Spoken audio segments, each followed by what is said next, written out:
हे दोस्तों, आपका स्वागत है आज की फ्रेश वीडियो में। आज मैं आपको दोस्तों 5 मोस्ट इम्पोर्टेंट इमेज एसईओ के टिप्स देने वाला हूं। अगर आप एक बिगिनर ब्लॉगर हो तो आपको ये मोस्ट इम्पोर्टेंट 5 टिप्स के बारे में ज़रूर जानना चाहिए। तो ये सब के बारे में जानने के लिए वीडियो देखते रहिए। तो सबसे पहले दोस्तों हम न्यू ब्लॉगर की बात करें तो मोस्ट ऑफ जितने भी जो न्यू ब्लॉगर हैं, ब्लॉगिंग स्टार्ट किया है, वो लोग स्टार्टिंग के टाइम के अंदर ओनली ऑन कंटेंट के ऊपर ही फोकस करते हैं। इसके मन में एक ही बात होती है कि मैंने न्यू ब्लॉग स्टार्ट किया है तो मैं बने इतनी कोशिश करता हूँ कि मेरे ब्लॉग के अंदर ज़्यादा से ज़्यादा पोस्ट डाल दूँ, लेकिन ऐसा नहीं होता है। आपको आपके ब्लॉगिंग के स्टार्टिंग में जो आपके सिंगल पोस्ट के अंदर जितने भी जो आप इमेजेस यूज़ करते हो, इसको आपको कभी इग्नोर नहीं करना चाहिए। मतलब कि ऐसे ही डायरेक्टली आप सिंगल पोस्ट लिख रहे हो तो कहीं से गूगल से इमेज उठा लिया, इसके बाद हमने हमारी सिंगल पोस्ट के अंदर डाल दिया। इसके बाद काफ़ी सारी वेबसाइट हैं जहाँ पर इमेज अवेलेबल है तो इसको आपने डाउनलोड करके आपके साइट के अंदर डाल दिया। तो ऐसा करने से आपका कंटेंट जितना भी अच्छा होगा कोई भी फर्क नहीं पड़ेगा, आपका जो सिंगल पोस्ट है वो कभी रैंक नहीं होगा। तो स्पेशली आपको स्टार्टिंग से आपकी इमेजेस के ऊपर भी फोकस करना होगा। आज के वीडियो के अंदर मैं आपको 5 most important image SEO tips के बारे में बताऊंगा। अगर आप ये 5 टिप्स को अच्छी तरीके से फॉलो करोगे तो आपके सिंगल पोस्ट के अंदर इमेज से रिलेटेड किसी भी प्रकार का कभी इशू नहीं होगा। तो यहाँ पर दोस्तों मेरा ब्लॉग ओपन है। अब मान लीजिए मुझे ये ब्लॉग के अंदर एक पोस्ट ऐड करना है तो मैं आपको लाइव प्रोसेस बताऊंगा कि एक ब्लॉग के अंदर आपको पोस्ट ऐड करना है तो इसके अंदर एक परफेक्ट इमेज को किस तरह से आप ऐड कर सकते हो। साथों साथ ये मैं आपको टिप्स भी बताता जाऊंगा। तो ये मेरा डैशबोर्ड ओपन है। आप अज्यूम कीजिए कि मुझे यहाँ पर एक सिंगल पोस्ट ऐड करना है। हम क्लिक करते हैं ऐड न्यू पोस्ट के ऊपर। यहाँ पर मैं मान लीजिए एक सिंगल पोस्ट लिख रहा हूँ जिसका टाइटल मैं यहाँ पर दे रहा हूँ बेस्ट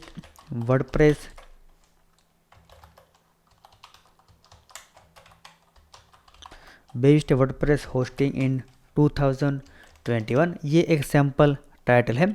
तो आप अगर इस प्रकार का एक सिंगल पोस्ट बना रहो और आपको इसके अंदर फर्स्ट या जो दूसरे पैराग्राफ के बाद एक इमेज ऐड करनी है तो आप किस तरह से ऐड करोगे, और मैं आपको ये जो एसईओ के टिप्स है वो साथों साथ बताते जाऊंगा। तो सबसे पहला टिप्स है वो है क्रिएट यूनिक इमेजेस। आपको अगर आपके सिंगल पोस्ट के अंदर इमेजेस यूज़ करनी है और आपको इसको परफेक्टली एसईओ ऑप्टिमाइज करनी है तो आपको बनने इतनी कोशिश करनी है कि आप अपना खुद का यूनिक इमेज बनाओ। अब देखिए काफ़ी सारे ब्लॉगर क्या करते हैं कि मान लीजिए ये मैं सिंगल पोस्ट लिख रहा हूँ बेस्ट वर्डप्रेस होस्टिंग इन 2021। तो वो क्या करेंगे कि अगर इसको फर्स्ट या दूसरे पैराग्राफ के बाद इमेज ऐड करनी है तो वो सिंपल जाएंगे गूगल के अंदर, इसके बाद यहाँ पर सर्च करेंगे वर्डप्रेस, इसके बाद होस्टिंग और इसको सर्च करेंगे, इमेज के अंदर जाएंगे।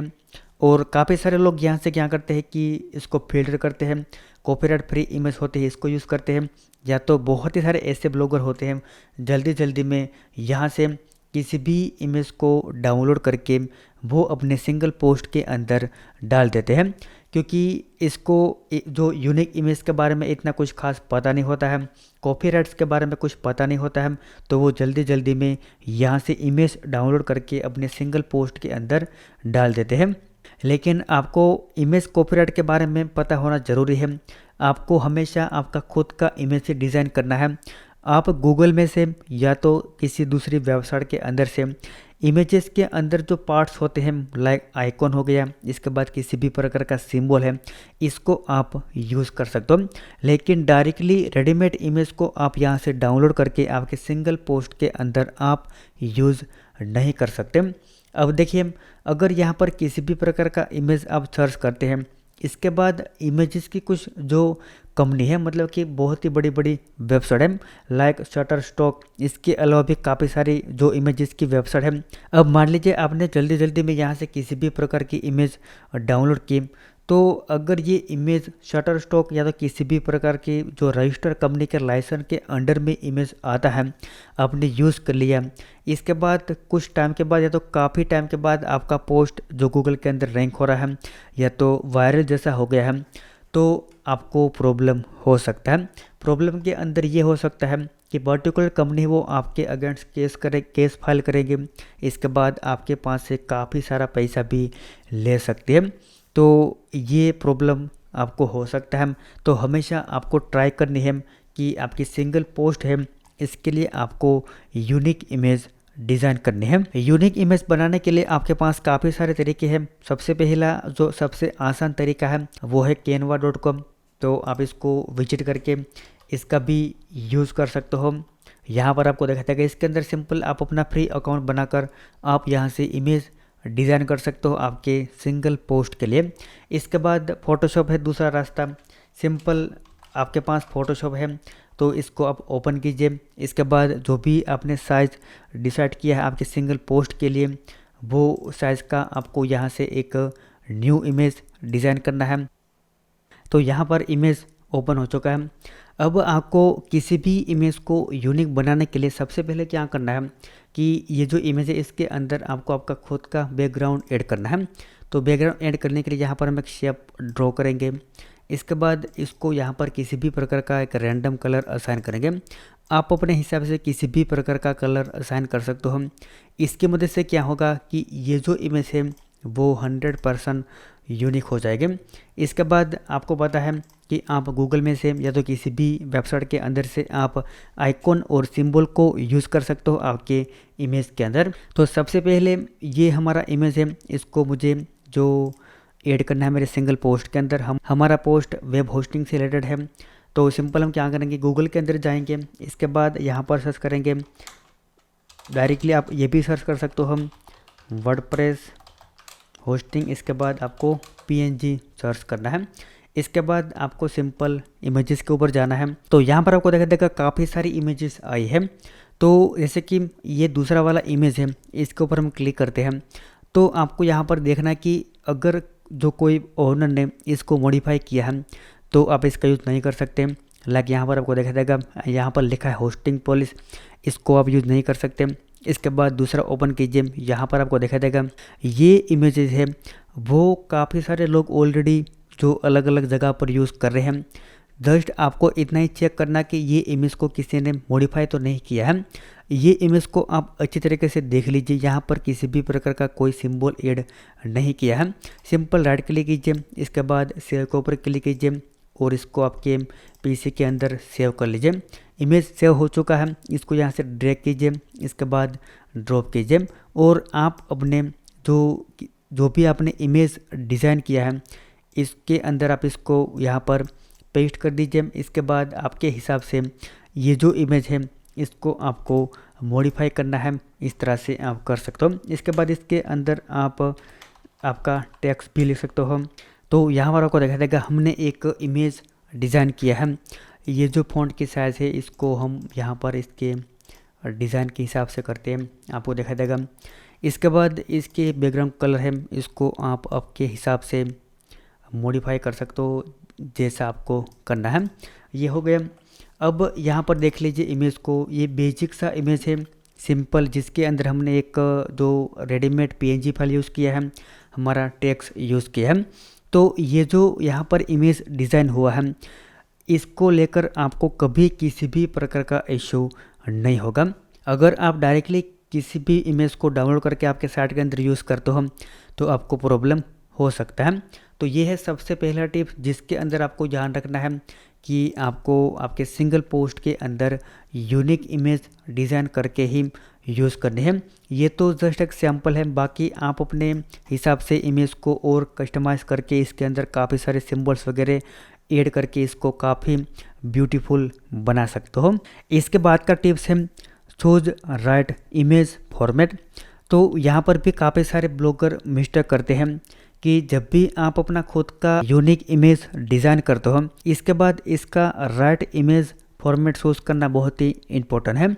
वर्डप्रेस के अंदर अगर आपका ब्लॉग और आपको आपके ब्लॉग के अंदर इमेज यूज़ करनी है तो आपको हमेशा .png फाइल ही यूज़ करनी है। ये वर्डप्रेस के अंदर रिकमेंड फाइल फॉर्मेट है। इसके अलावा आप वर्डप्रेस के अंदर जेपीजी फाइल भी यूज़ कर सकते हो, लेकिन डॉट पीएनजी फाइल सभी लोग यूज़ करते हैं, तो आपको डॉट पीएनजी फाइल ही यूज़ करनी है आपके फॉर्मेट के अंदर। तो सिंपल जहाँ पर भी आपने आपका इमेजेस डिज़ाइन किया है वहाँ से सिंपल आपको इसको पीएनजी फाइल के अंदर सेव करना है। यहाँ पर आपको देखा जाएगा हमने पीएनजी फाइल चूज़ किया, इसके बाद इसको हम डेस्कटॉप के अंदर सेव करते हैं। तो ये इमेज यहाँ पर हमने सेव कर दिया है डेस्कटॉप के अंदर। मैं आपको यहाँ पर दिखाता हूँ, यहाँ पर आपको देखा जाएगा ये इमेज हमने रिसेंटली डिज़ाइन किया है हमारे सिंगल पोस्ट के लिए। तो आपको हमेशा जब भी आप अपना इमेज डिज़ाइन करो, इसके बाद आपको आपका इमेज का फॉर्मेट डॉट पीएनजी ही चूज़ करना है। इसके बाद का तीसरा most important image SEO tip है, वो है कंप्रेस योर इमेजेस। अब देखिए 90% ब्लॉगर इमेज को कंप्रेस ही नहीं करते, डायरेक्टली अपने ब्लॉग के अंदर अपलोड कर देते हैं। तो डायरेक्टली ये जो इमेज हमने फ़ोटोशॉप से सेव की है, अगर ये इमेज को डायरेक्टली हम हमारे ब्लॉग के अंदर यूज़ करेंगे तो आपको देखा जाएगा कि हमारा जो सिंगल पोस्ट है इसको लोड होने में काफ़ी टाइम लग सकता है। ऐसा ज़रूर नहीं कि आपके सिंगल पोस्ट के अंदर एक या दो ही इमेजेस हो, कुछ पोस्ट के अंदर 10 या तो 50 या तो 20 इमेजेस भी हो सकते हैं। तो सिंपल कैलकुलेशन कीजिए कि अगर आपके सिंगल पोस्ट के अंदर 20 इमेजेस हैं तो 100 KB इंटू 20 डायरेक्टली आपको आपका जो पेज है इसको लोड होने में 2 MB एक्स्ट्रा लगेगी ओनली ऑन इमेजेस के। तो आपको हमेशा जब भी आप अपना इमेज है इसको आप सेव करो, इसके बाद इसको कंप्रेस करके ही आपको अपलोड करना चाहिए आपके ब्लॉग के अंदर। तो कंप्रेस करने के लिए आप खुद फ़ोटोशॉप का यूज़ कर सकते हो। इसके बाद अगर आपको फ़ोटोशॉप यूज़ नहीं करना है तो ऑनलाइन भी काफ़ी सारे टूल्स अवेलेबल हैं, इसका भी यूज़ कर सकते हो। मैं मेरे सभी ब्लॉग की इमेजेस को कंप्रेस करने के लिए एक मोस्ट पॉपुलर टूल का यूज़ करता हूँ। यहाँ पर मैंने इसको ओपन करके रखा था, आपको देखा जाएगा ये एक पीएनजी कंप्रेसर है। ये आपकी जो पीएनजी फाइल है इसको काफ़ी कंप्रेस करके देता है, मतलब कि जो भी आपकी ओरिजिनल साइज़ है इसके अंदर आपको काफ़ी डिफरेंस देखने को मिलेगा और आपकी जो इमेजेस है इसकी क्वालिटी भी लूज़ नहीं होगी। तो सिंपल आपको वीडियो के डिस्क्रिप्शन में इसका लिंक दे दूंगा। तो यहाँ पर आपको जो भी आपके पास पीएनजी फाइल है इसको आपको चूज़ करना है। इसके बाद यहाँ पर आपको कंप्रेस टाइप के अंदर 2 टाइप मिलते हैं, लूजी इसके बाद लूजलेस। तो यहाँ पर दोनों को अब मैं आपको दोनों को टेस्ट करके दिखाता हूँ। सिंपल हम क्या करेंगे, कंप्रेस नाउ के ऊपर क्लिक करेंगे। तो सबसे पहले ऑप्शन के अंदर आपने देखा कि ये जो अगर ऑप्शन आप चूज़ करोगे लूजी, तो इसके अंदर ये जो 100 KB वाला इमेज है इसका साइज हो जाएगा 40 KB। इसको यहाँ पर हम डाउनलोड करेंगे। इसके बाद यहाँ पर दूसरा ऑप्शन चूज़ करेंगे लूजलेस और इसको भी हम कंप्रेस नाउ के ऊपर क्लिक करेंगे। तो यहाँ पर आपको देखा जाएगा कंप्रेस हो चुका है। फाइल साइज़ के अंदर कुछ खास डिफरेंट नहीं आया है। इसको भी हम क्या करते हैं, डाउनलोड कर लेते हैं। इसके बाद जाते हैं डाउनलोड के अंदर, यहाँ पर आपको दोनों इमेज दिखा देंगे। इसको यहाँ से हम कट करके डेस्कटॉप के ऊपर ले जाते हैं। तो सबसे पहला इमेज है आपको देखा जाएगा 40 KB का, इसके बाद है 97 KB का। तो हम सभी इमेज को कंपेयर करते हैं। ये है ओरिजिनल इमेज, आप देख लीजिए एक बार। इसको क्लोज करते हैं। इसके बाद ये है जो हमने कंप्रेस किया है। अब यहाँ पर आप देखिए कि ये जो इमेज हमने कंप्रेस किया इसकी क्वालिटी के अंदर आपको किसी भी प्रकार का डिफरेंस देखने को नहीं मिलेगा। इसके बाद ये है 97 KB का, तो इसके अंदर भी आपको डिफरेंट देखने को नहीं मिलेगा। तो इसको डिलीट करते हैं और हम यूज़ करेंगे ये जो इमेज हमने रिसेंटली कंप्रेस किया है 14 KB वाला। अब यहाँ पर आप सिंपल अंदाज़ा लगाएं कि अगर आप अपने सिंगल पोस्ट के अंदर 20 इमेजेस यूज़ करते हैं जिसका फाइल साइज है 100 KB, तो आपका काफ़ी सारा जो टाइम जाएगा पेज को लोड होने में। इसके बाद अगर इसको आप यूज़ करोगे 14 KB का और आपके जो ब्लॉग के अंदर 20 इमेजेस हैं, तो मेरे ख्याल से 250 समथिंग KB ही टोटल कंज्यूम होगा और आपका जो पेज है वो काफ़ी फास्ट लोड होगा। तो ये जो कैलकुलेशन आपको करना बहुत ही ज़रूरी है और आपको ईच एंड एवरी टाइम आपके सिंगल पोस्ट के अंदर जो भी इमेजेस आप यूज़ करते हो इसको आपको कंप्रेस करना बहुत ही इम्पोर्टेंट है। इसके बाद का 4th टिप है वो है customize your image file name. तो इसके अंदर भी काफ़ी सारे लोग गलती करते हैं। मान लीजिए हमने इसको कंप्रेस किया, किसी टूल का यूज़ किया है तो फोटोशॉप का यूज़ किया, तो वहाँ पर बाय डिफ़ॉल्ट अनटाइटल आएगा, या तो टूल आपने यूज़ किया है तो आपको देखा जाएगा hnet.com, इसके बाद image.png। तो काफ़ी सारे ब्लॉगर क्या करते हैं, जल्दी जल्दी में ये इमेज है इसको डायरेक्टली ब्लॉग के अंदर अपलोड कर देते हैं। तो आपको ऐसा नहीं करना है। अगर आपको परफेक्ट एसईओ करना है, इमेज एसईओ, तो आपको ये जो इमेज है इसका परफेक्ट फाइल नेम देना इम्पोर्टेंट है। इसका नाम आप किस तरह से रख सकते हो, आपका जो ब्लॉग है इसका जो आपको जो ब्लॉग पोस्ट है इसका जो टाइटल है वहीं आपको इसका नाम देना चाहिए। सिंपल इसको आप कॉपी कीजिए, इसके बाद इसको ओपन कीजिए और यहाँ पर आपको रीनेम के ऊपर जाकर सिंपल आपका जो सिंगल पोस्ट का टाइटल है वो आपको यहाँ पर ऐड कर देना है। तो ये जो इमेज है वो ऑलमोस्ट अब रेडी हो चुकी है यूज़ करने के लिए। सभी प्रकार की एक्शन हमने परफॉर्म कर दिए इमेजेस के ऊपर। अब आप ये इमेज को आपके सिंगल पोस्ट के अंदर यूज़ कर सकते हो। अभी हमारा एक मोस्ट इम्पोर्टेंट टिप्स बाकी है, लास्ट टिप, वो मैं आपको अब बताता हूँ। तो इतने प्रोसेस के बाद, तो इतनी प्रोसेस करने के बाद जो आपकी इमेज रेडी होती है इसको आपको अब सिंगल पोस्ट के अंदर अपलोड करना है। तो यहाँ पर हम सिंपल सर्च करेंगे इमेज, इसके ऊपर क्लिक करेंगे, अपलोड के ऊपर क्लिक करेंगे और डेस्कटॉप के ऊपर जाकर ये जो हमने टाइटल चेंज किया था इमेज को हम चूज़ करेंगे। इसके बाद ओपन के ऊपर क्लिक करेंगे। यहाँ पर आपको देखा जाएगा इमेज सक्सेसफुली अपलोड हो चुकी है। ये इमेज की साइज 14 KB है, काफ़ी कम साइज है और इसकी क्वालिटी भी काफ़ी अच्छी है। तो इसके बाद आज के वीडियो का लास्ट टिप है वो ये है कि आपने जो भी इमेज यहाँ पर अपलोड की है इसको आपको एसईओ फ्रेंडली ALT टैग देना है। ALT टैग के लिए आपको यहाँ पर आपको देखा जाएगा ऑप्शन मिलता है, इसके अंदर आपको आपका ALT टैग ऐड करना है। इसके बाद आपके मन में क्वेश्चन होगा कि ALT टैग के अंदर हमें क्या लिखना है, क्योंकि ALT टैग के अंदर सभी लोग अलग अलग प्रकार का यहाँ पर जो लिखते हैं। कुछ लोग यहाँ पर जो पोस्ट का टाइटल है इसको पेस्ट कर देते हैं, कुछ लोग यहाँ पर जो इमेज का टाइटल है इसको पेस्ट कर देते हैं, कुछ लोग वर्डप्रेस लिखते हैं, कुछ लोग होस्टिंग लिखते हैं।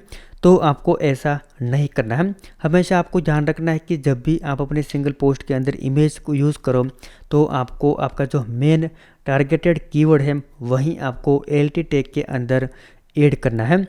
जैसे कि यहाँ पर मैं आपको दिखाता हूँ गूगल के अंदर जाकर, ये गूगल ओपन है। सिंपल मैं आपको दिखाता हूँ कि अगर हम जो वर्डप्रेस होस्टिंग के ऊपर हम वर्क करें तो कौन सा वो कीवर्ड है जिसको लोग ज़्यादा सर्च करते हैं। तो हमने यहाँ पर सर्च किया, इसके बाद आपको यहाँ पर देखा जाएगा ट्रेंडिंग कीवर्ड है, आपको देखा जाएगा यहाँ पर काफ़ी सारे कीवर्ड आ चुके हैं।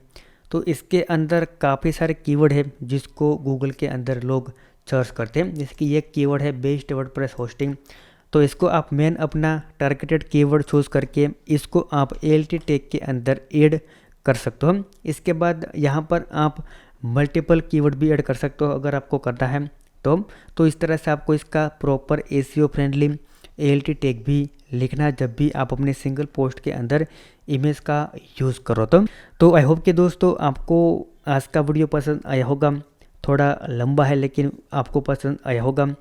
अगर पसंद आया तो वीडियो को लाइक और शेयर कर दीजिए, साथों साथ हमारे चैनल को सब्सक्राइब कर लीजिए ताकि आपको ऐसे हेल्पफुल वीडियो मिलते रहे। Thank you for watching this video.